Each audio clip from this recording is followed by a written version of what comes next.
To do your IP address again, if your internet is failing on your PlayStation 4, you have to unplug your internet for about 15 minutes, plug it back up, and then it'll start checking again. Just re-sign all the way in.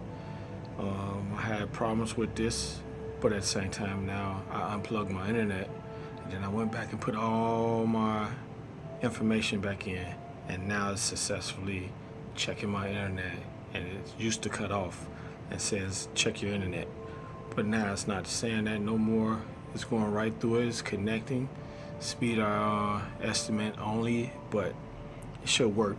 So anytime that your internet fails for your online gaming, try unplugging.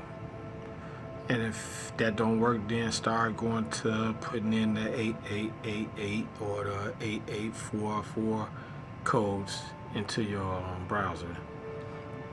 But if you have any problems, hey, keep searching. I found mine. Thank you.